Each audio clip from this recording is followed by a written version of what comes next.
Bismillahirrahmanirrahim. Assalamualaikum warahmatullahi wabarakatuh. Selamat sore teman-teman semua. Wah, luar biasa sekali saya, merasa senang karena hari ini tentunya saya bisa bertemu dengan kalian semua, yang kalau bisa dibilang kita udah hampir mau 1 tahun ya kira-kira, udah lama banget nggak ketemu di kampus maupun di daerah Jatinangor gitu dan sekarang sayang banget nih kita harus mengadakan acara dan sifatnya masih online juga. Tetapi aku di sini Cindy Setiawati sebagai MC dan moderator pada kegiatan yang keren banget yaitu webinar dan talk show Jumpa Kesma 2020 dengan tema yang keren banget, Am I Doing Enough? Wah, ini pada saat aku dapat info temanya ini keren banget sih, karena ini menjadi satu pertanyaan juga yang selalu aku tanyakan sama diri aku, kira-kira aku ngelakuin ini udah betul nggak ya? Kira-kira aku ngelakuin ini udah oke nggak ya? Atau kayaknya aku masih kurang deh, kayaknya aku masih belum perfect nih. Padahal kayak, di sisi lain berpikir juga, kayaknya aku udah melakukan hal yang cukup, sempurna menurut aku. Oleh karena itu, di sini aku bakal membawakan suatu kegiatan yang memang luar biasa banget, di mana bukan hanya temanya saja, tetapi orang-orang dan tentunya penyelenggara di balik acara webinar dan talk show ini.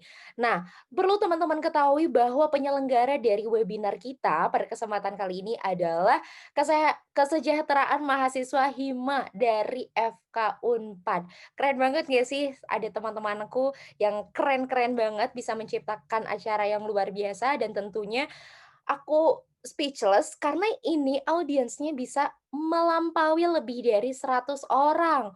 Wow, keren banget, boleh tepuk tangan di rumahnya masing-masing. Dan tentunya teman-teman semua di sini banyak sekali, tujuan-tujuan yang memang ingin disampaikan pada kegiatan kali ini, yaitu salah satunya ingin lebih membuat kita-kita nih, khususnya anak-anak kedokteran, paham tentang bagaimana sih kita tuh terkadang selalu overthinking. Nah, overthinking itu kita nggak tahu kenapa nih tiba-tiba overthinking. Padahal di situ ada yang namanya quarter life crisis dan tentunya bisa juga karena insomnia. Kemudian di sini juga tujuan dari webinar dan talk show ini adalah pengen banget nih ngebantu kita semua untuk meningkatkan awareness tentang, kesehatan mental tentunya. Karena yang namanya kesehatan mental nih ya, nggak ada beres-beresnya, selalu ada terus terus dan terus. Dan di sini juga salah satu tujuannya adalah ingin membantu mahasiswa Unpad untuk bisa keluar dari masalah kesehatan mental. Wow, keren banget. Terutama dalam hal apa nih? Terutama dalam hal overthinking akibat dari quarter life crisis dan insomnia. So, nanti kita bakal ketemu sama 2 narasumber yang kece banget, yaitu ada kating-kating kita, yang satu sudah jadi dokter, yang satu nih udah melangkah lebih dari kita dari preklinik ya, beliau juga sudah mau, koas juga. Jadi aduh, pokoknya keren banget ilmunya nanti kita tarik sebanyak-banyaknya dan tentunya nanti bukan hanya didengarkan, tapi bisa diaplikasikan dalam kehidupan kita sehari-hari. Jadi hari ini akan ada 2 pemateri yang kece banget. Yang pertama ada Dokter Ihsan. Wah, ini juga kebetulan kemarin bisa bertemu nih aku sama Dokter Ihsan ini. Kemudian yang keduanya lagi ada cutting kita yaitu Kang Ade Firman Kurniawan, sarjana kedokteran. Jadi buat teman-teman semua terus pantengin karena apa, selain acaranya keren, di sini juga aku mau ngasih tahu, kita tuh punya media partner yang luar biasa, yaitu dari diri.official. Nah, di mana ini bisa menjadi, apa ya, media partner yang luar biasa. Jadi teman-teman nanti kepoin deh Instagramnya dari diri.official. Pada kesempatan kali ini kita undang kakak tingkat kita yang sangat luar biasa, ada Kang Ade Kurniawan. Oke, apakah sudah terhubung, Kang Ade? Waduh, Halo, sudah halo, assalamualaikum. siap. Iya. Halo Halo Kang, apa Cindy. kabar? Iya, Hai. kita harusnya Aduh, ketemu sebelum ini pernah ketemu loh harusnya. iya harusnya pernah ketemu ya di rumahnya Iya, Kang Emil ya waktu iya. kemarin. Heeh, ketemu lagi. Aduh, luar Gimana biasa. sehat? Thank you banget Kang, sudah Iya, membantu Jabar Bergerak Zilenial juga nih. Terima kasih iya. sekali. Oke, sama-sama. Oke, gimana Kang? Gimana sehat? Sehat? Alhamdulillah sehat. Oke. Alhamdulillah sehat. Bagaimana keadaan koasnya? Apakah Ya, enjoy? ya setelah ini mau masuk forensik nih. Enjoy. Oh, masuk oh, kemarin apa Ya, Kang, on kemarin? call. Sebelumnya jiwa, habis ini forensik. Oh, seperti itu. Wah, Yoi. semangat ya Kang ya, bertemu dengan Dengan bertemu itulah ya. dengan Iya itu. Oke. iya. Oke, Kang, berbicara tentang overthinking dan tentunya juga berbicara tentang insomnia, udah nggak sabar banget, waktu dan Yoi. tempat mungkin Singgi langsung persilahkan aja untuk Kang Firman. Teman-teman, inilah dia pemateri pertama kita, Kang Ade Firman. Oke, thank you semuanya. Izin share screen ya. Ya, Assalamualaikum warahmatullahi wabarakatuh.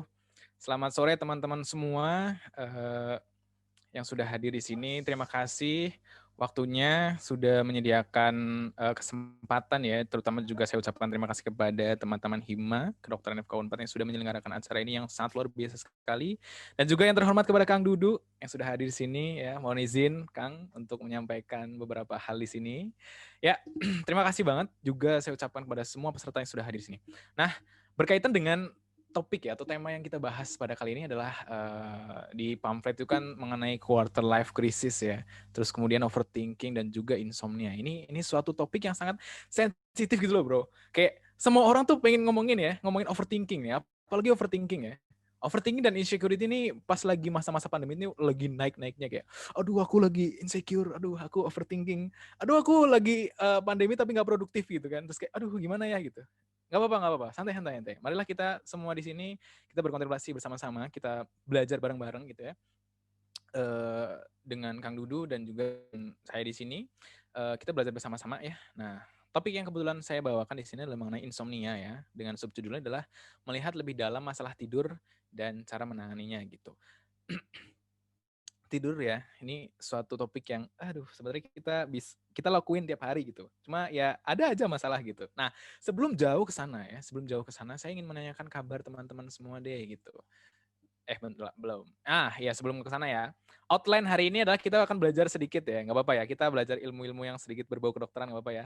Fisiologi normal dari tidur ya, kita belajar sedikit, kita ingat-ingat kembali. Terus kemudian insomnia dan mekanismenya bagaimana. Lalu kemudian penyebab insomnia yang dikaitkan dengan overthinking dan juga cara penanganan dan pencegahan terjadinya insomnia. Ya ini pembelajaran kita, ya bukan belajar sih, sharing lah lebih tepatnya gitu. Karena teman-teman di sini aku yakin semuanya sudah jago banget ya untuk belajar nih, apalagi banyak di sini teman-teman anak FK juga.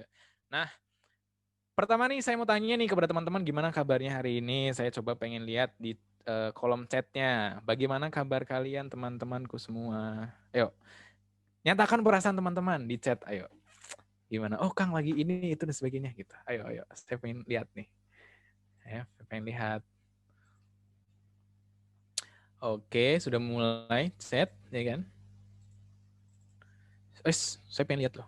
Ya, mungkin ada yang apa namanya? Ya, alhamdulillah baik, ada yang udah mulai aduh Kang overthinking ya kan, insecure dan sebagainya ya kan sudah mulai, Kang ini kapan ya masuk online masuk offline ini kapan ini? Saya nggak dapat kepastian dari kampus ya kan. Aduh, memang menunggu kepastian tuh sangat luar biasa sekali tidak nyaman ya. Nah, oke. Okay. Despite of kabar dari teman-teman semua, ya, semoga dengan kesempatan kali ini kita webinar bareng-bareng, kita mendapatkan kondisi kita yang lebih baik ya, kondisi yang lebih mensejahterakan daripada kondisi sebelumnya gitu ya. Oke, nah next.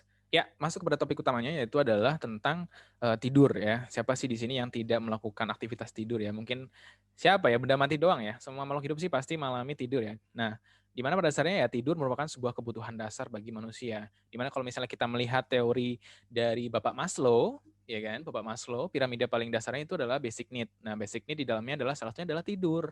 Nah, tidur nih ya.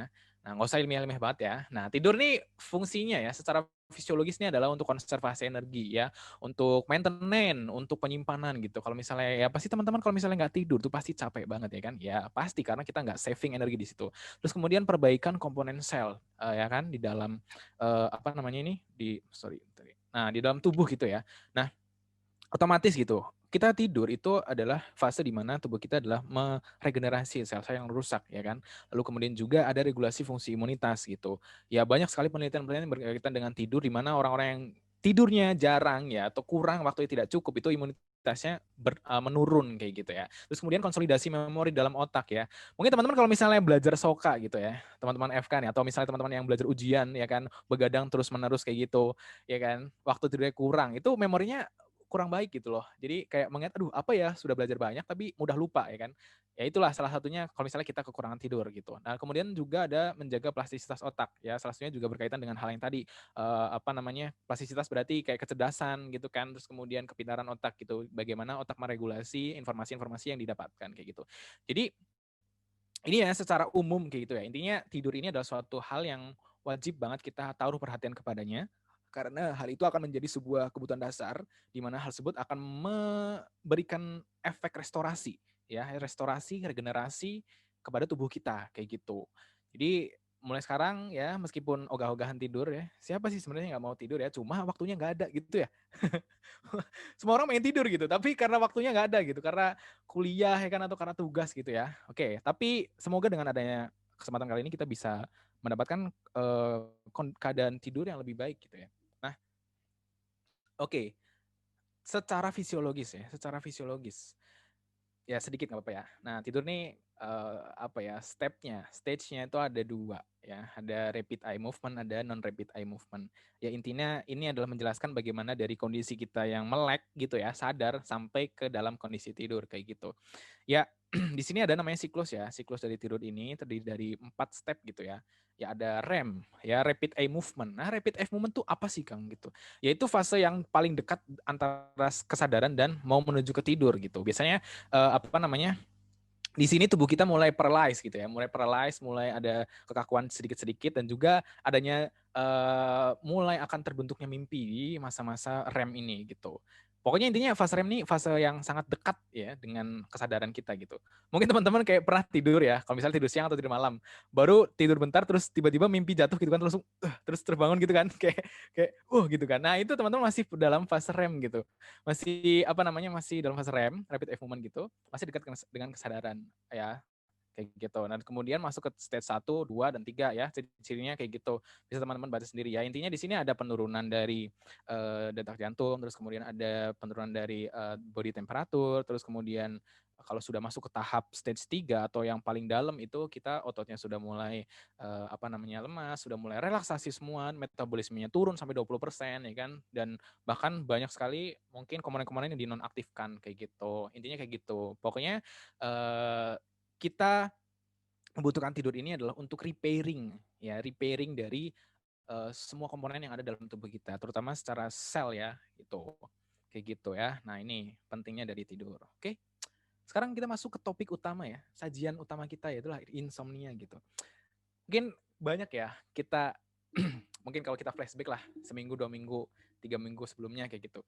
Kayak aduh ya Kang kayaknya tidur teh susah banget gitu ya gitu. Tidur susah banget, terus kalau misalnya tidur cepet, jadinya kebangun di malam hari, ya nggak? Kayak, aduh gue mau tidur lah, pokoknya bodo amat, gue nggak mau insomnia, ya kan? Dah, tidur jam 8 tuh habis isa misalnya. Tiba-tiba jam 10 bangun gitu, jam 12 bangun gitu.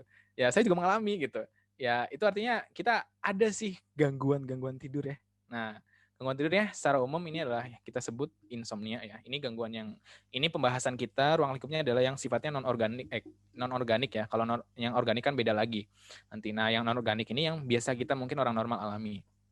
Nah, insomnia ini secara pengertian saya ambil dari PPDGJ ya, kalau teman-teman paham, di mana insomnia yang non organik ini adalah kondisi psikogenik primer di mana gangguan utamanya adalah satu, sulit masuk tidur ya. OTW tidurnya itu susah, ya kan?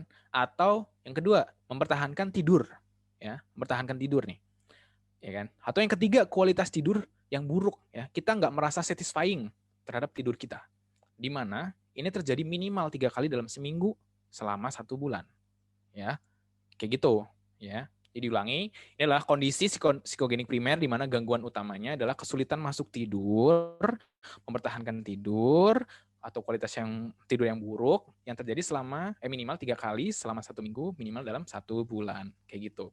Jadi kalau misalnya saya baru seminggu doang Kang ini. Apakah sudah bisa masuk insomnia? Ya belum tentu. Kita harus melakukan pemeriksaan yang lain kayak gitu. Bisa jadi ini adalah suatu respon reaksi terhadap stres saja atau gangguan penyesuaian kayak gitu ya. Tapi intinya itu, ada kesulitan masuk tidur. Nah, teman-teman prosesnya gimana sih kalau misalnya kita mau tidur? Pasti kan kayak bermacam-macam lah setiap orang ya. Kalau secara normalnya mungkin ya kita selesai melakukan semua aktivitas, ya kan, membereskan tempat tidur, terus kemudian kita rebahan, ya kan, rebahan. Nah, gimana sih kalau misalnya sulit masuk tidur tuh? Kita udah merem nih, udah merem, tapi nggak masuk tidur gitu, lama gitu. Udah ditunggu 5 menit, 10 menit, 15 menit, bahkan sampai 1 jam, itu nggak tidur. Ya, itu termasuk kesulitan masuk tidur gitu. Terus kemudian mempertahankan tidur. Mempertahankan tidur itu yang tadi, kayak misalnya kita udah tidur jam 8 nih, ya kan, jam 8. Tapi bangun jam 10 gitu dan mau tidur lagi susah gitu, ya kan? Misal tidur lagi nih, udah bisa, kebangun lagi, tidur lagi kebangun lagi gitu, ya kan? Ya gitu kurang lebih mempertahankan tidurnya itu kita belum bisa mempertahankan tidur yang baik kayak gitu. Terus kemudian kualitas tidur yang buruk ya kita nggak satisfying, kita tidak merasa puas dengan tidur yang ada. Kadang kan kita pernah ya tidur udah 8 jam, 10 jam, 12 jam tapi merasanya aduh kok gak enak banget ya badannya ya gitu. Terus kemudian kok lemes banget ya gitu. Kok gak semangat ya dan sebagainya. Itu kualitas tidur yang buruk kayak gitu. Bahkan kalau misalnya kayak kalau kita ngomongin durasi ya, kayak ya Nabi Muhammad ya kan tidurnya 4 jam, 6 jam, ya kan? Bapak B.J. Habibie kebiasaannya 4 jam, tapi dia satisfying, kualitas tidurnya tuh baik kayak gitu. Beliau tidak mengalami kesulitan masuk tidur dan mempertahankan tidurnya juga baik kayak gitu ya. Kalau masalah ngomongin durasi itu sangat relatif sekali kayak gitu. Oh iya teman-teman, diingatkan ya, mungkin saya membuat sebuah modul gitu ya tentang webinar ini karena mungkin nggak bisa dijelasin semuanya ya. Nah di modul itu sudah dijelaskan secara detail ya mengenai topik-topik yang saya bahas di sini kayak gitu dan punten ya dari panitia mohon di-share untuk modulnya kayak gitu. Nah next, insomnia ya, kita lihat dalam statistik. Pentingnya apa sih melihat statistik nih? Melihat statistik pentingnya adalah kita melihat tendensi, kita melihat sebuah probability, kita melihat sebuah kemungkinan yang ada. Kita lihat ya. Hal pertama yang harus kita ketahui adalah perempuan merupakan gender yang paling banyak mengalami insomnia ya. Ya, ini adalah suatu fakta ya teman-teman. Ya mungkin teman-teman juga dalam hati, oh ya benar banget nih, gua apa insomnia banget nih ya, susah banget tidur kayak gitu kan. Nah, ini dibuktikan dengan beberapa penelitian yang ada gitu ya, salah satunya dari Amen Clinic gitu di Amerika gitu. Penelitian ini menyatakan bahwasannya secara apa namanya aktivitas gitu ya, aktivitas otak perempuan ini aktivitas otaknya tuh lebih tinggi dibandingkan laki-laki kayak gitu. Nah ini akan ada kaitannya dengan overthinking tadi gitu. Nah salah satunya memang di situ konektivitasnya gitu. Kenapa perempuan ini merupakan gender yang paling banyak mengalami insomnia. Selain itu juga adalah ada pengaruh hormonal, ya kan pengaruh hormonal ya kan. Ada pengaruh hormonal saat menstruasi ya kan. Regulasi hormon perempuan ini kan unik juga kan. Nah, ini juga salah satu faktor yang mempengaruhi kenapa perempuan juga lebih mudah mengalami insomnia dibandingkan laki-laki kayak gitu. Terus kemudian angka-angka yang lain yang perlu kita perhatikan adalah 50-60% orang dewasa mengalami insomnia. Ya kan bahkan disebutkan di literatur itu insomnia kronis kayak gitu. Ya ini suatu hal yang luar biasa menurut saya adalah merugikan sekali karena insomnia ya kan. Kita tahu lah, insomnia berarti oke, waktu tidur kita itu sia-sia gitu, terbuang ya kan. Terbuang untuk masuk. Misalnya, yang tadinya biasanya tidur 8 jam, karena insomnia, kita terpotong 2-3 jam untuk masuk ke dalam tidur. Ya akhirnya kita cuma tidur 5 jam gitu. Dan akhirnya performa kita tidak baik, performa kita yang tidak baik, akhirnya menjalankan aktivitas pekerjaan, tugas, proyek, dan sebagainya tidak baik juga. Akhirnya merucut pada produktivitas yang menurun. Produktivitas yang menurun akhirnya berujung kepada apa? Income yang menurun ya kan, pertumbuhan ekonomi yang kurang baik ya gitu. Nah inilah pentingnya kita memahami statistik kayak gitu. Terus kemudian yang lain adalah lansia ya. Lansia mengalami insomnia sekitar 30-48%.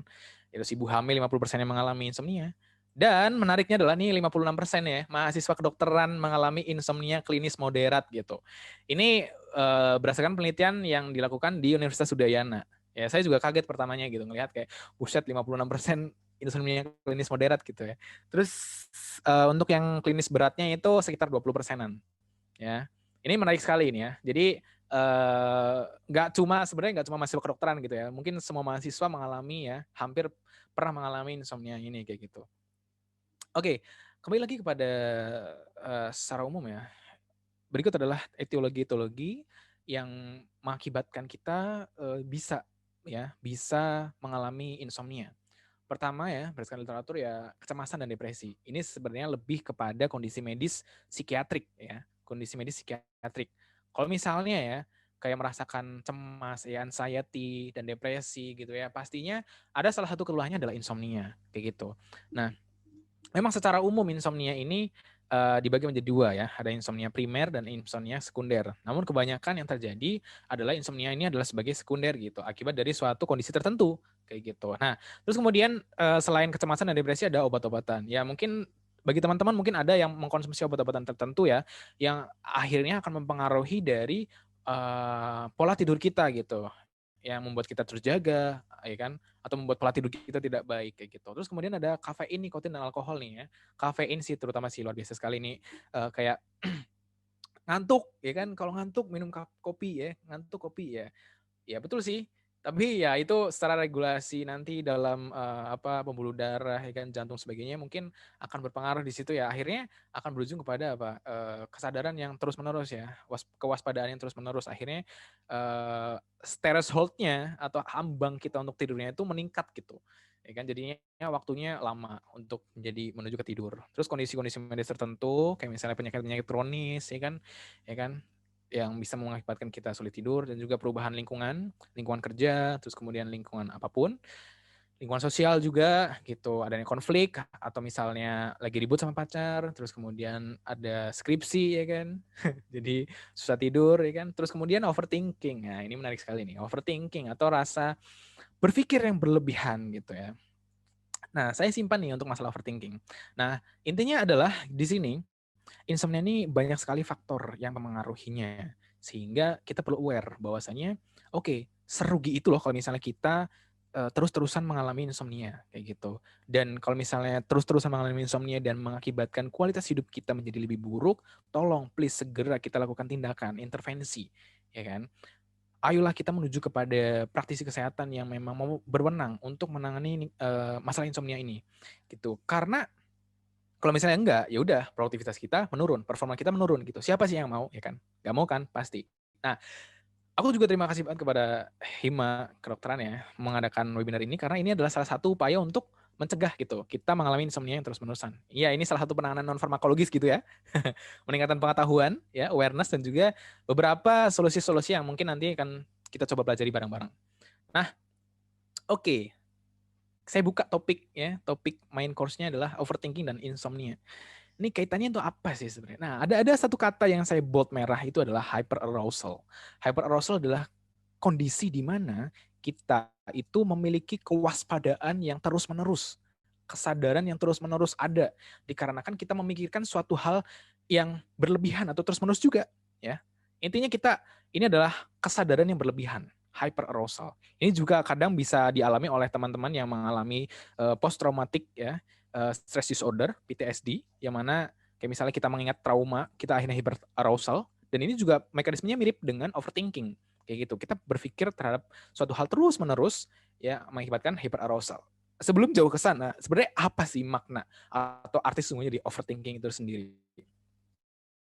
Nah, berpikir kan adalah suatu kegiatan yang normal ya bagi semua orang, pasti berpikir dong, ya kan? Gak mungkin dong dari kita kayak hidup ya nggak berpikir tuh, nggak mungkin ya, kecuali ada disabilitas intelektual gitu ya. Nah, berpikir ini adalah suatu kegiatan di mana secara umum adalah memikirkan suatu masalah untuk mendapatkan sebuah solusi, ya kan? Ada suatu masalah, kita berpikir untuk mendapatkan solusi. Tapi overthinking itu lain. Overthinking adalah fokus pada masalahnya doang. Jadi kayak misalnya ya, aduh nih skripsi gue nggak jalan-jalan nih, kenapa ya gitu. Aduh sulit banget kayaknya deh, gue takut deh kalau misalnya gue ketemu dosen. Ntar gue diapain ya gitu. Kalau dimarahin ntar gue takut dah kayak gini. Kalau gue bab satunya nggak kayak gini gimana ya, kayak gitu. Nah ini menarik sekali teman-teman. Ya overthinking jadi berpikir terus-menerus ya. Atau dalam bahasa psikologinya adalah disebut paralysis analysis. Di mana kita terus-menerus berkutat pada memikirkan masalah tanpa menemukan solusinya. Itu overthinking. Jadi terus menerus berpikir tanpa berpikir ke solusinya ya gitu, itu overthinking ya. Dan ciri-cirinya secara spesifik sudah saya jelaskan dalam modulnya gitu, banyak sekali. Kayak misalnya kita, kalau misalnya overthinking nih, teman-teman yang overthinking ini biasanya perfeksionis gitu ya, memandang semua itu harus sempurna. Terus kemudian pesimistik pemikirannya, kayak aduh nanti gimana kayak gitu. Terus biasanya kepercayaan dirinya rendah gitu, ya kan. Tapi sebenarnya sisi positifnya adalah orang-orang overthinking ini sangat berhati-hati dalam mengambil keputusan gitu dan banyak sekali pertimbangan. Tapi jadi eksesif biasanya kayak gitu kalau kita nggak bisa ngontrol. Nah, kalau misalnya kita pas OTW mau tidur terus kemudian kepikiran suatu hal, overthinking dan sebagainya, jadinya kita hyperarousal. Hyperarousal akhirnya kewaspadaan kita meningkat gitu. Korteks kita tuh terpicu, akhirnya kita nggak tidur-tidur gitu. Nah, gimana sih Kang caranya untuk menangani hal ini gitu? Ini menarik sekali nih. Ya, kita butuh solusi. Solusinya farmakologis dan non farmakologis. Pertama farmakologis pasti. Saya sarankan untuk kepada teman-teman yang mengalami kondisi ini, periksa kepada dokter, konsultasi dan kemudian mendapatkan preskripsi yang tepat. Terus kemudian juga comprehensive intervention itu ya pasti farmakologi dan non farmakologis. Nah, pada kali ini kesempatannya adalah kita akan mengulik lebih dalam bagaimana sih penanganan non farmakologis yang mungkin bisa kita terapkan sendiri kayak gitu ya. Nah, pertama adalah sebelum menuju ke mindfulness ya, ada satu aturan di mana yang harus kita penuhi untuk kita bisa meregulasi tidur kita dengan baik. Aturan ini tidak boleh dilanggar dan harus dipenuhi. Pertama adalah, dan satu-satunya adalah, tempat tidur adalah tempat untuk tidur. Kita tidak boleh melakukan aktivitas apapun selain tidur. Kayak gitu. Jadi tempat tidur nggak boleh untuk digunakan kayak misalnya baca buku, terus kemudian rebahan nonton YouTube, ya kan, nonton drakor gitu, pasti sering lah ya kan, terus chat-chatan, ya kan, di tempat tidur, rebahan, aduh ini itu suatu aturan yang tidak boleh dilanggar. Ketika itu dilanggar, udah ini akan sangat mempengaruhi potensi kita untuk menjadi insomnia. Kayak gitu. Nah, terus kemudian kita juga bisa di dalam modul ya, saya juga memberikan ada suatu saran yaitu adalah sleep hygiene ya. Sleep hygiene adalah aturan-aturan yang harus kita penuhi supaya kita bisa meregulasi tidur kita. Contoh misalnya kita harus meniadakan semua aktivitas sebelum tidur, berhenti makan 1 jam, terus kemudian mematikan lampu, ya kan, terus kemudian membersihkan tempat tidur, membersihkan dengan nyaman dan sebagainya. Itu adalah suatu hal yang harus kita lakukan teman-teman. Kayak gitu. Karena kalau enggak ya wayahna gitu. Pasti tidur kita bakal gonjang-ganjing gitu ya kan, insomnia parah pasti kayak gitu. Nah, oke.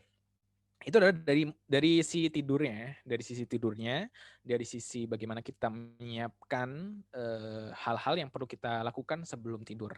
Nah, secara umum ya, kita menangani overthinking-nya dan insomnia ini gimana nih, kayak gitu. Nah, pertama ada mindfulness. Nah, ini menarik sekali nih. Teman-teman pasti beberapa waktu atau misalnya beberapa kalilah mendengarkan mindfulness itu apa, kayak gitu. Mindfulness adalah suatu teknik ya, salah satu terapi juga untuk meningkatkan kesadaran dan kontrol terhadap diri. Maksudnya tuh gimana tuh, Kang? Mindfulness tuh kayak gini nih. Salah satu kalimat yang bisa menggambarkan mindfulness adalah saya seorang laki-laki yang menggunakan baju, ya kan, turtleneck, terus kemudian ada jas dokter, terus kemudian sedang mengisi webinar, ya kan, menghadapi beberapa sekian ratus peserta, mengisi materi mengenai insomnia. Mindful, hadir dalam kondisi saat ini. Sering nggak sih teman-teman kayak misalnya naik motor, ya kan, keluar kosan, keluar rumah, tahu-tahu nyadar-nyadar udah sampai aja, ya kan? Autopilot gitu. Kadang tuh autopilot kita melakukan tindakan-tindakan tuh. Kebayang nggak? Kayak misalnya kita melakukan pekerjaan apa yang sudah menjadi sebuah habit gitu ya.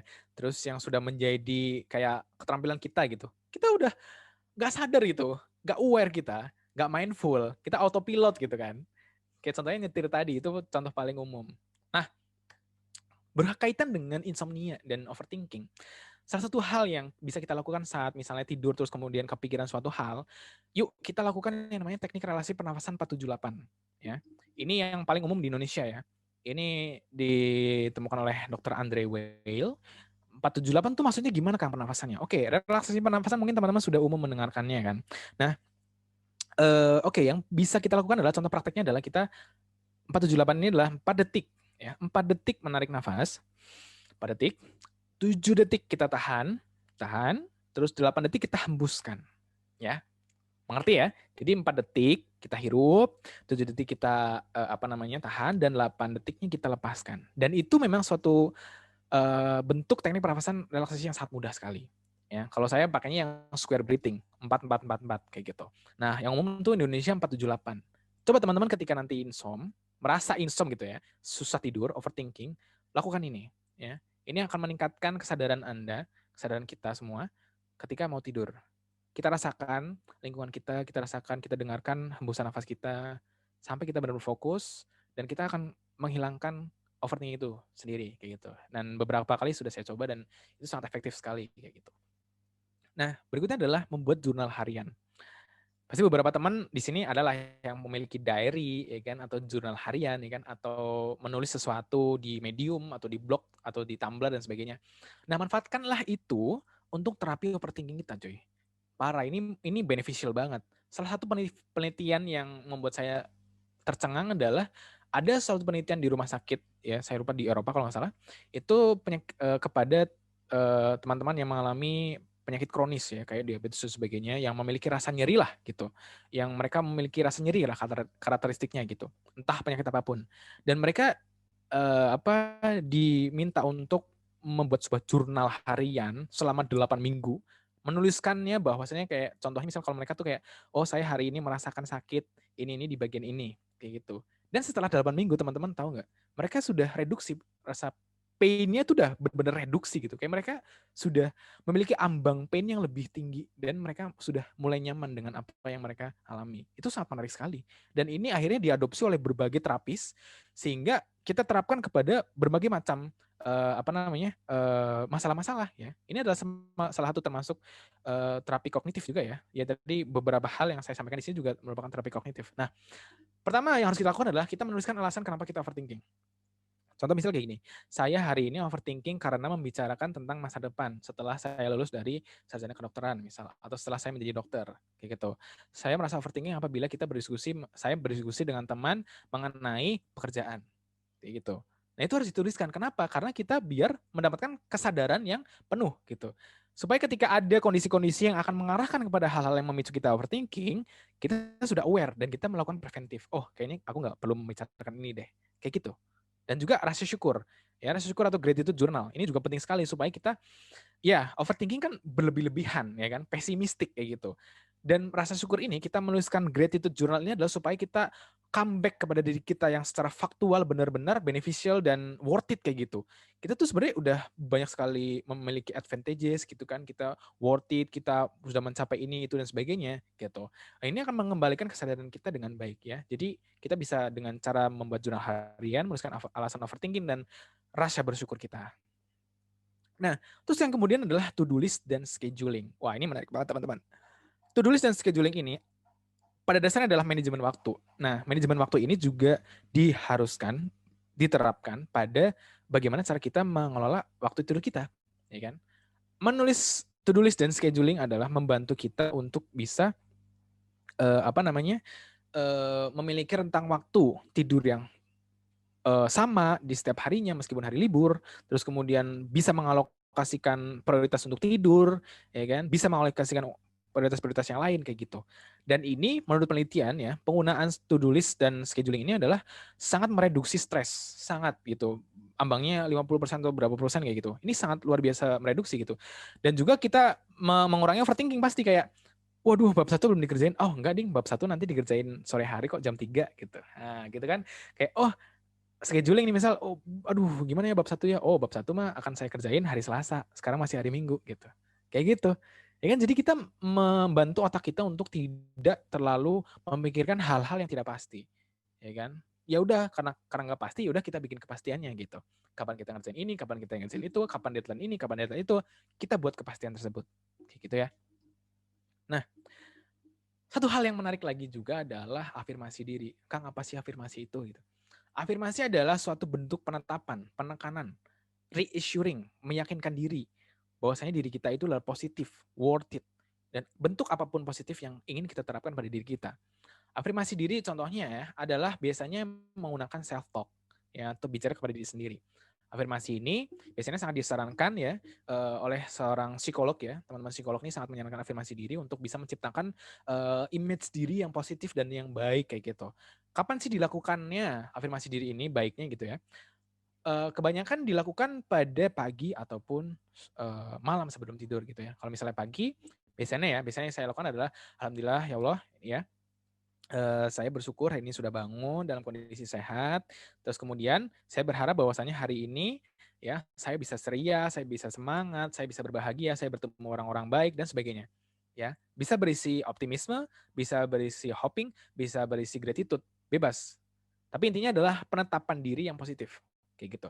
Penetapan gambaran diri yang positif. Lakukan ini di pagi dan di malam hari. Ya, apalagi di malam hari nih mau tidur nih kan, ini sangat membantu diri kita untuk meningkatkan kesadaran diri kita bahwasannya yes, ini adalah akhir hari ini dan kemudian saya menutup ini dengan afirmasi diri dan setelah afirmasi diri saya akan tidur.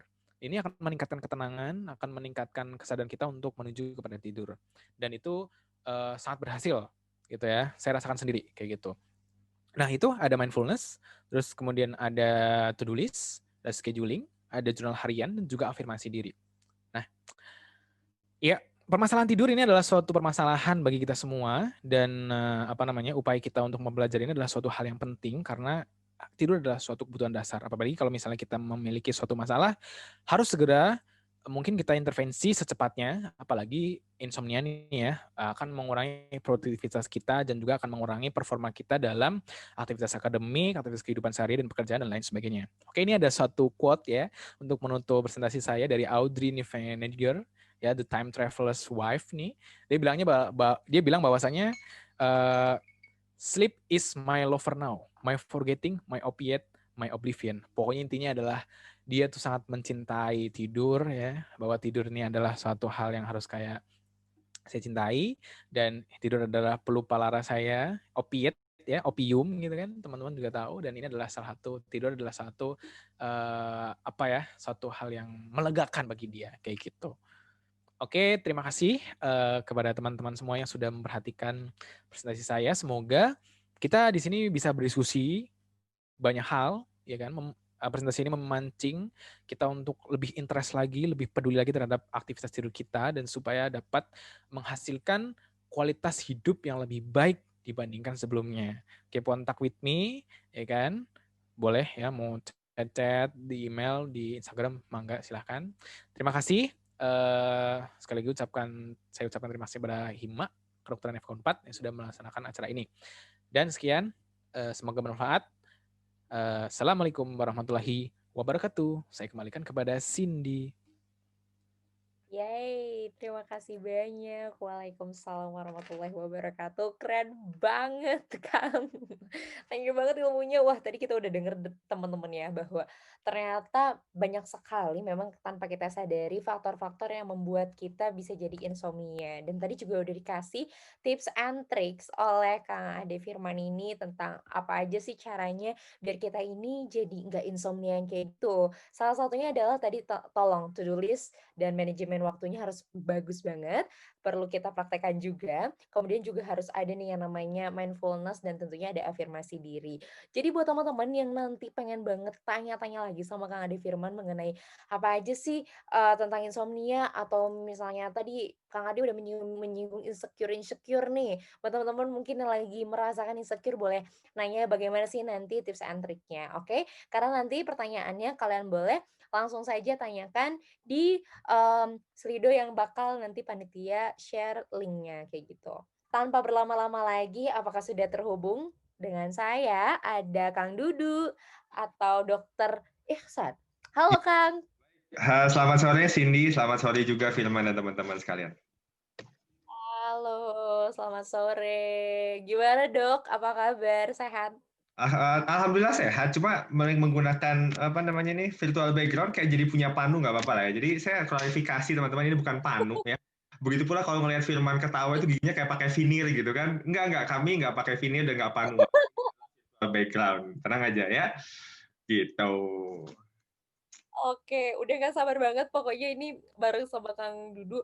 Wah, Kang Dudu ada yang bilang, kayaknya Kang Dudu ini glowing banget kayaknya. Gara-gara ini nih, mau lihat glowing nih, gila. Aduh, mantap banget tampilan-tampilan virtual background. Thank you very much, baby. Oke deh, tanpa berlangsung, waktu yang cukup lama, langsung aja 30 menit ke depan akan ada materi yang luar biasa mengenai overthinking dari Kang Dudu. Kang Dudu silahkan. Baik, terima kasih Cindy. Mohon izin Bapak Hits, Bapak Ade Firman. Saya mohon maaf nih, Di belakang BTW teman-teman saya mau klarifikasi ya.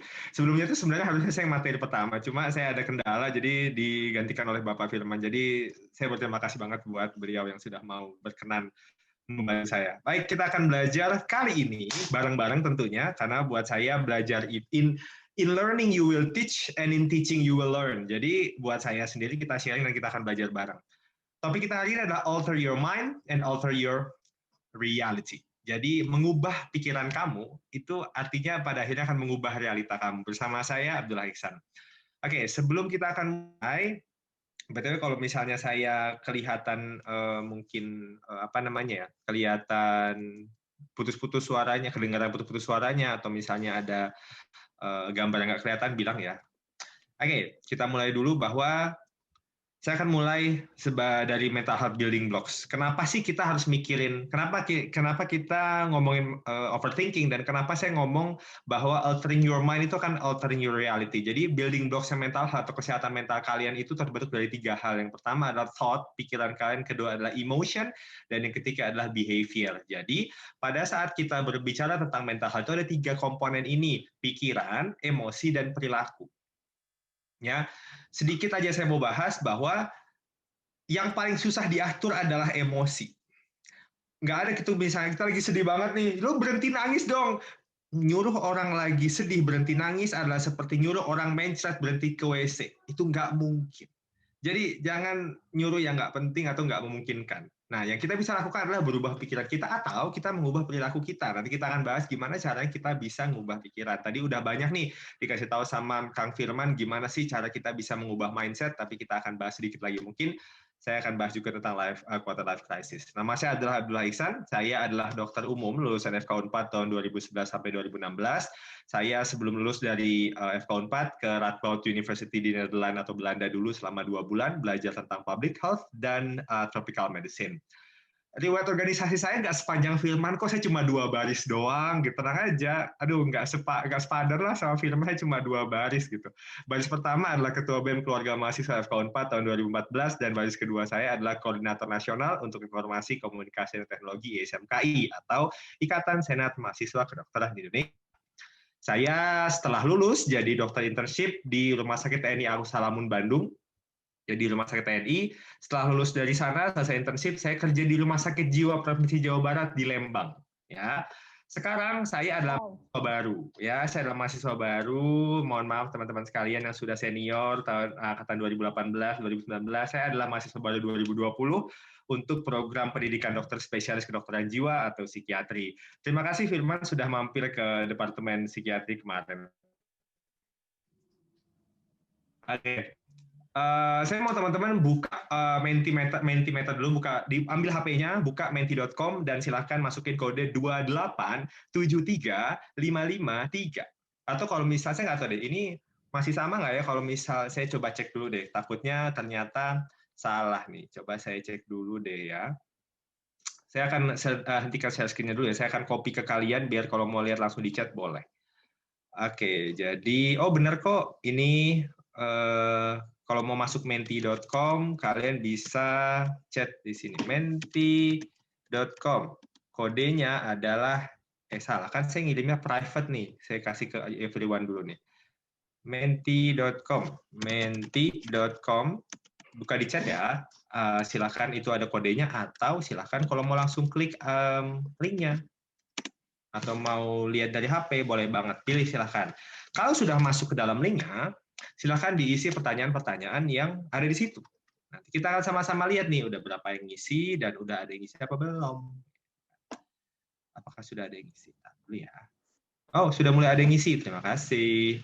Saya akan share screen hasil isiannya ya, daripada kalian ngeliatin muka saya kan tidak ini ya, tidak seestetik website ya. Wadaw. Sampai nge-lag coy, saking banyak yang ngisi. Oke, baik, terima kasih. Baik ya, kita akan share screen dulu di bagian CD. Ini kalau tadi Firman kayaknya ngasihnya sangat high pace ya, kita akan santai aja di sini. Pokoknya mungkin kalau ilmunya Bapak Firman kan banyak banget nih, jadi di share-nya banyak banget gitu. Kalau keilmuan saya ini kan ya seada-adanya aja lah, residen masih Fin 1 gitu. Oke, ini ya teman-teman sekalian, silahkan. Ternyata hari ini banyak yang cemas. Ya kan? Kalau tadi Firman nanya apa nih kabarnya, sekarang saya bantu untuk melihat keadaan kabar teman-teman sekalian dan beginilah kondisinya. Ternyata yang senang itu 14 orang gitu kan, yang sedih lebih banyak daripada yang senang gitu kan. Yang paling dominan dalam 2 minggu terakhir ini ternyata seperti ini gitu. Sudah 77 yang ngisi, tadi kita punya peserta 140 ya. Jadi mungkin sampai 100 kita akan mulai lanjut ke pertanyaan selanjutnya, tapi kurang lebih kita kebayang bagi yang udah ngisi ada 3 pertanyaan ya. Jadi diisi aja sampai 3 kali habis itu baru udah, nanti kita akan lihat hasilnya. Cemas masih mendominasi teman-teman. Jadi dan memang sedikit insight bahwa dari 4.000 responden kuesioner yang diberikan oleh Perhimpunan Dokter Spesialis Kedokteran Jiwa Indonesia mengatakan 62% responden itu mengatakan atau merasakan cemas dalam pandemi ini. Jadi sesungguhnya mirip-mirip ya. Dan perasaan kedua yang negatif yang dirasakan adalah sedih. Gitu. Memang tapi bukan berarti kalian nggak boleh ngerasain ini ya. Saya nggak suka banget kata-kata good vibes only. Karena all vibes are welcome, coy. Lu bukan berarti lu nggak boleh sedih, lu nggak boleh cemas, boleh. It's okay not to be okay, kan kata drakornya gitu kan. Jadi tenang aja. Yang senang alhamdulillah, yang lagi nggak senang nggak apa-apa. Ya kita 84 orang yang ngisi sampai sekarang. Dikit lagi deh, kita tunggu lagi ya. Kalau ada yang mengisi boleh banget nih. Sambil mungkin kita akan lanjut. Berarti sampai sekarang kita punya kesimpulan ya bahwa ternyata cemas itu masih mendominasi perasaan audiens gitu kan, dan diikuti yang kedua sedih, senang, dan sedikit yang marah. Mungkin lebih banyak yang cemas ya karena pandemi ini. Oke lah, 85 orang. Kita akan lanjut ke ini ya. Apa sih namanya? Slide berikutnya. Nggak keluar, coba. Oh, keluar. Oke. Kita akan coba di slide selanjutnya. Apa yang paling sering kamu pikirkan ketika overthinking? Masa depan, coy. Jadi tidak salah ketika Hima mengajak untuk mikirin quarter life crisis. Ya, kuliah, insecure, bingung, macam-macam nih kita. Jadi kita punya gambaran sebenarnya apa sih yang dipikirin sama orang-orang nih. Ternyata dan masa depan kan sangat luas ya. Ini yang membuat kenapa quarter life crisis itu begitu membingungkannya, karena nggak tahu saya harus melangkah kemana. Ini bagus banget, berarti saya mengakui bahwa panitia sudah mengambil topik yang tepat dalam hal ini. Oke ya, kita akan lanjut lagi. Sudah terlihat bahwa paling banyaknya berarti masa depan, banyak yang takut, ada yang cari jalan keluar, apalagi yang menarik, takut masa depan, kepikiran tugas hidup dan mati. Oke, ini penting juga. Perasaan orang lain, oke ya. Perasaan orang lain adalah bentuk salah satu hal yang dipikirin saat overthinking. Ini tidak salah, memang sering sekali seperti itu. Cemas, takut, berat, ya kayak banyak tugas. Tapi memang yang paling sering adalah masa depan, takut, kegagalan, insecurity, kuliah, dan kebingungan. Oke, saya rasa ini bisa menjadi gambaran kita bahwa ternyata memang yang datang ke sini sudah sesuai nih, bahwa kalian mencari solusi untuk masa depan kalian. BTW saya tidak bisa menjanjikan masa depan ya, kebetulan bukan Tuhan, jadi minimal kita bahas bersama aja. Oke, dan pertanyaan ketiga saya adalah, apa yang paling kamu pikirin dalam quarter life crisis? Gitu kan? Ternyata 7,9, ini skalanya 1 sampai 10 ya. Yang paling masalah ternyata adalah merasa dicapai sampai saat ini tidak cukup. Artinya teman-teman tahu bahwa teman-teman punya pencapaian. Ya, teman-teman tahu teman-teman sudah mencapai sesuatu, sudah mendapatkan sesuatu, sudah mencapai titik tertentu. Tapi merasa sopan gue. Aduh, siapa tuh yang nggak sopan ya? Oke, jadi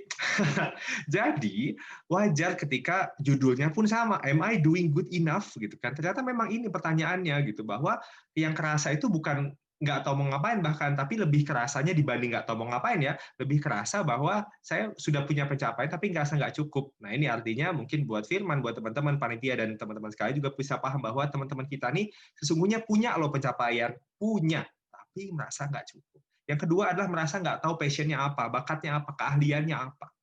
Ya. Yang ketiga adalah merasa bingung mencari jalan atau karir atau edukasi. Dan yang nggak kalah juga mirip-mirip angkanya ada merasa nggak tahu tujuan dan arti hidup.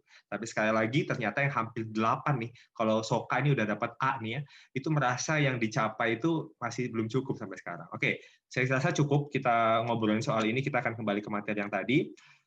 Kita punya gambaran seperti apa yang dirasakan, dan terima kasih sudah mengisi. Saya jadi lebih paham juga kondisi zaman sekarang seperti apa, sehingga nanti ke depannya kalau kita mengasih edukasi, mau bikin acara, kita punya data. Jangan sampai kita bikin acara, bikin edukasi nggak sesuai data. Yuk. Oke ya. Kita lanjutkan lagi ke yang tadi. Mana nih. Oke.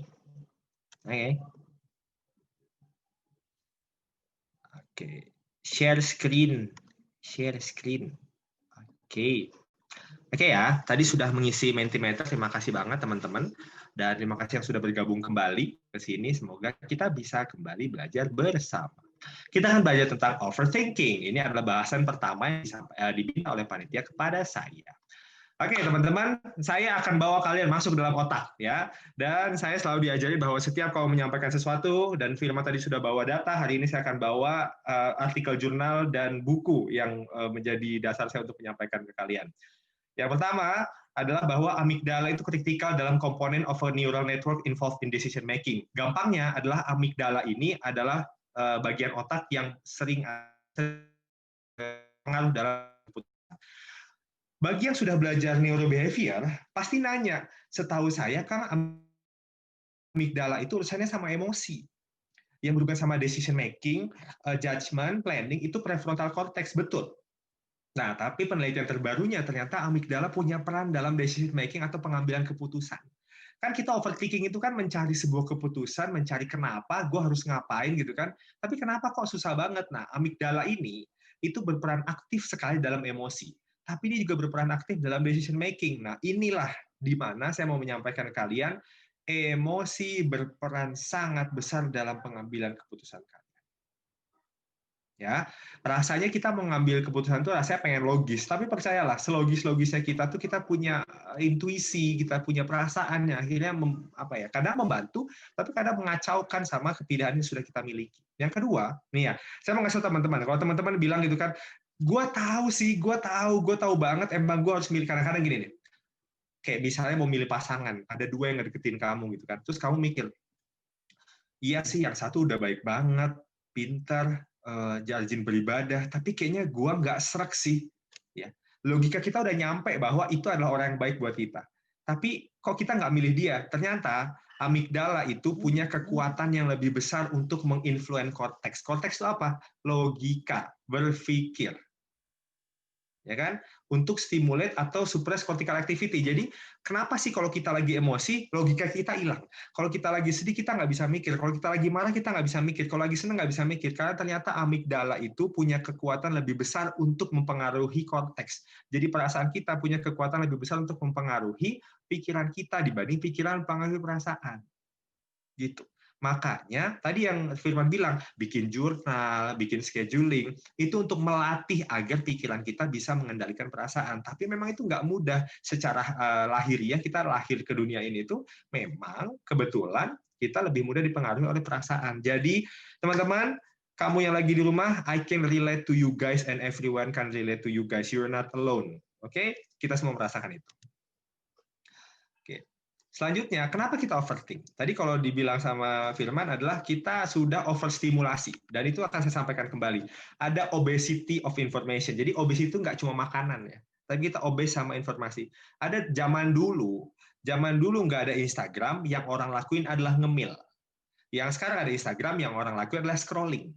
Jadi, kalau zaman dulu orang obes karena makan, sekarang kita obes karena baca caption. Mending kalau captionnya bagus, mending kalau gambarnya bagus, mending kalau gambarnya nggak bikin iri. Kita lagi capek-capek kuliah, lagi pandemi, capek kuliah online, tiba-tiba ngelihat orang kok lagi liburan sih, kumpul sama teman-teman nggak pakai masker, emang boleh ya? Gue juga pengen. Iya bang, gimana? Pasti pusing gitu kan. Yang kedua adalah banyak distraksi. Ya, kita tuh kadang-kadang kalau perasaannya nggak nyaman itu bukannya menyelesaikan tapi mencari distraksi, gitu kan? Gimana? Sebenarnya nggak apa-apa mencari distraksi itu boleh. Cuma kalau kita setiap ada masalah malah mencari distraksi kesulitan karena kita nggak menyelesaikan masalahnya pada akhirnya. Saya akan bahas sedikit. Sekali lagi saya akan bawa nih, lu makan tuh kalau bingung. Kalau tadi si Firman bilang, gue ada modul ya, kalian mau baca jurnalnya, artikel kalian baca nih semua, saya kasih kalian ya, tinggal diambil, di foto atau di screenshot, ini kalian mau ngisi boleh. Too much information distraction. Jadi, nih ya, saya mau ngasih tahu sama kalian, dan ini saya paham ini tuh sejak tahun 2016. Dan sampai sekarang belum hilang masalahnya. Bahwa there has been a correlation between immense use of Instagram and increasing number of mental health problems among young adults. Kenapa Instagram? Ya, kenapa Instagram? Karena ternyata Instagram itu adalah cause of anxiety and depression. Nggak percaya? Saya juga nggak percaya waktu itu. Tapi ternyata datanya mengatakan demikian. Dan setelah datanya mengatakan demikian, oke lah mungkin data mungkin di luar negeri. Tiba-tiba ada teman saya yang sekarang sudah residen juga sih. Waktu itu lagi internship, terus tiba-tiba ngechat saya, gue uninstall Instagram. Gue deactivate account, terus gue uninstall. Kenapa? Berapa lama lu? Gue uninstall 3 bulan. Kenapa? Ya lu bayangin aja, gue internship capek-capek nih di rumah sakit swasta, tekanannya gede banget, gue harus bangun cepat, gue harus tidurnya lambat, setiap pasien gue harus tanggung jawab, pokoknya tekanan lebih besar daripada rumah sakit negeri lah. Terus tiba-tiba pas gue lihat Instagram apa? Temen gue lagi internship juga, itu lagi main ke pantai. Terus gue harus ngapain? Terus gue pengen main juga, cuma gue nggak bisa. Dan semakin gue lihat ya gue makin bingung gitu. Kenapa sih gue milih jalan ini? Kenapa gue milih di sini? Kenapa sih gue harus internship? Kenapa gue harus jadi dokter? Dan kenapa gue harus mahasiswa kedokteran? Makin menyesali kehidupan. Dan itu yang menyebabkan ansietas dan depresi. Jangan-jangan pilihan gue salah. Jangan-jangan gue nggak seharusnya di sini. Jangan-jangan lebih baik gue jadi profesi lain. Itu nggak dari mana-mana, tapi dari informasi yang terlalu banyak dari Instagram. Distraksi yang terlalu banyak dari Instagram. Ya tapi kan gimana kan kalau ada yang nge-DM kita, iya kalau nge-DM kita jawab doang. Habis itu sekarang kalian lihat di Instagram tab yang baru apa? Shopping bosku. Ya kan? Jadi makin banyak distraksinya. Jadi hati-hati banget. Nah, apa metode untuk alter your mind? Tadi udah dibahas mindfulness. Saya akan bahas lebih spesifik lagi, metodenya adalah meditation. Saya nggak minta kalian tiba-tiba teringat seperti Avatar saat ingin mengaktifkan cakra-cakranya atau bagaimana Naruto bisa membuat jurus-jurusnya, nggak begitu. Tapi meditasi itu sesimpel yang disampaikan sama Firman tadi. Sadar benar. 15 menit cukup. Biasanya sih bagi yang muslim bisa sambil zikir, bagi yang agama lain bisa sambil berdoa, apapun itu sebenarnya adalah berdiam sesaat. 15 menit minimal untuk merasakan benar sesuatu yang tidak kita rasakan biasanya. Nafas kita, denyut jantung kita, bahwa hari ini kita sudah bangun, bahwa hari ini kita masih hidup, bahwa hari ini kita masih diberikan banyak manfaat dan banyak berkah dari Yang Maha Kuasa. Itu kita lakukan. Dan yang kedua, meditasi pun bisa sangat singkat. Contohnya, setiap berganti pekerjaan. Setelah webinar ini, kalian mau sholat maghrib. Setelah sholat maghrib, kalian mau makan. Biasanya kita ya udah pergi aja gitu, ya udah makan aja, udah sholat aja gitu. Padahal bisa banget kita coba ambil waktu semenit aja buat, oke, gue udah selesai webinar, tadi gue udah belajar ini, dan saatnya gue berpindah, gue mau sholat sekarang, saatnya gue fokus sholat. Selesai sholat, gue udah tenang, saatnya gue mau makan, dan semoga makan ini bisa jadi manfaat buat hidup gue. Jadi meditasi itu nggak harus kalian bayangin 8 jam, ya idealnya sih kalau bisa 8 jam silahkan, cuma kan kita kan ada kerjaan lain ya, mohon maaf. Oke ya. Yang kedua adalah reduce input. Jadi control what gets into your mind ya. Control what gets into your mind. Tolong dikontrol apa yang bisa masuk dalam kepala kalian sebelum apa yang masuk dalam kepala kalian itu yang mengontrol kalian. Hati-hati banget. Karena kalian yang bisa ngontrolin, tapi gue males banget tahu di Instagram tuh orang-orang pada ngepost ini, lu marah-marah kagak ada gunanya bosku, ya, lu marah-marah kayak kagak hilang itu post, lu marah-marah kagak berhenti ngepost orangnya, jadi lu punya pilihan buat deactivate, lu punya pilihan minimal buat nge-mute orang itu, lu masih nggak bisa uninstall Instagram, itu dalam kendali kita. Jadi pisahkan mana yang bisa kita kendalikan, mana yang tidak bisa kita kendalikan.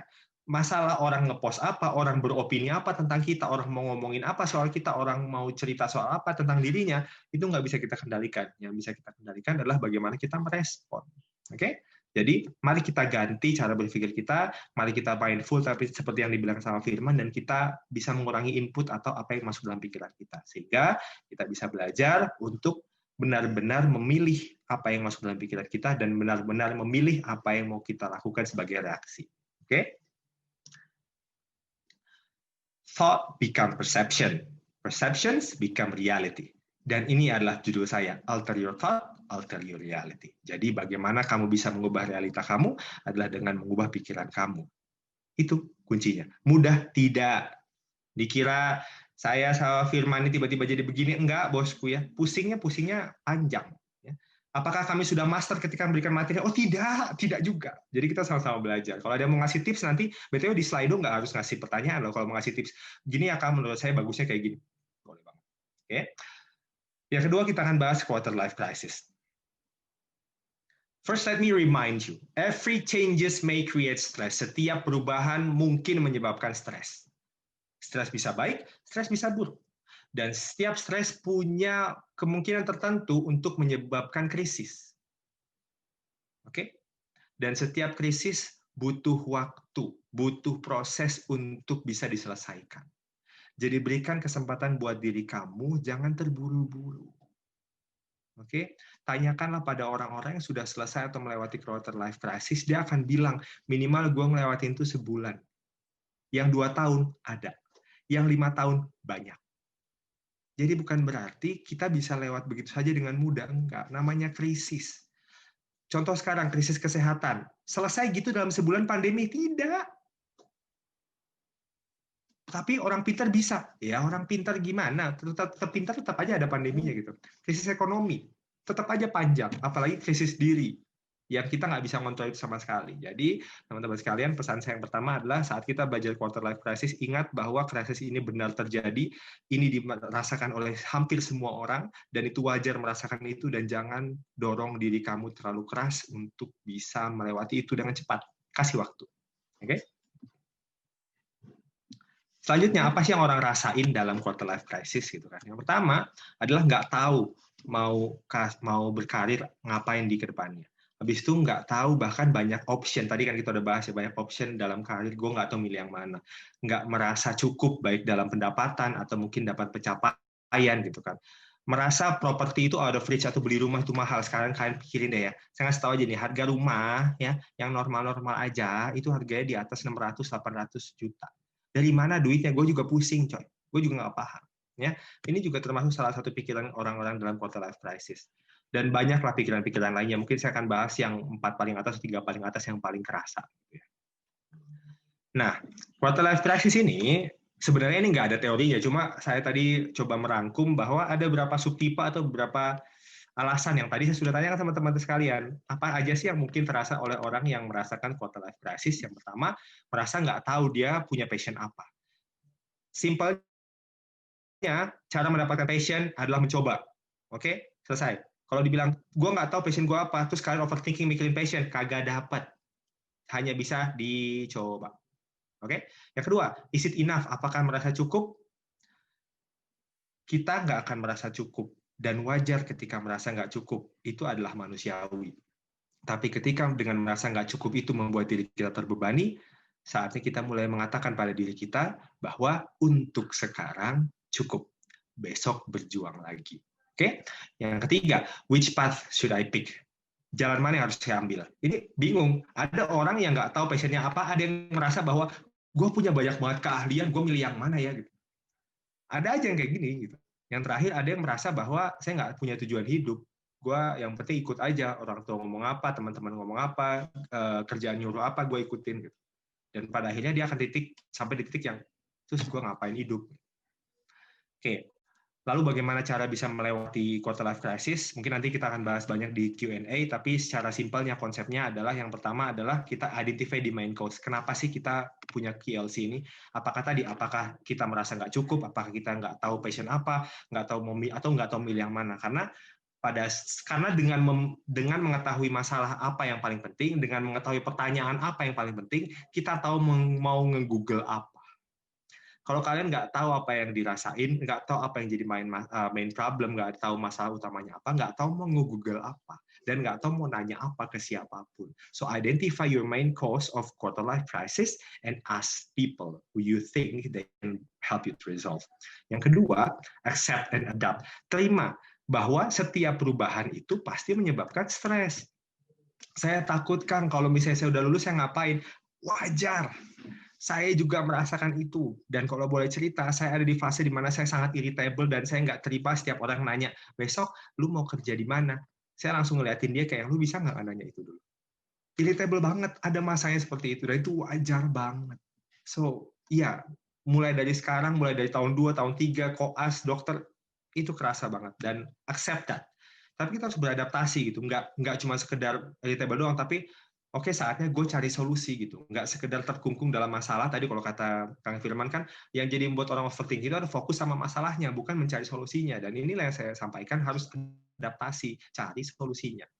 Yang ketiga adalah find comfort. Cari yang menenangkan, cari yang membuat kita nyaman.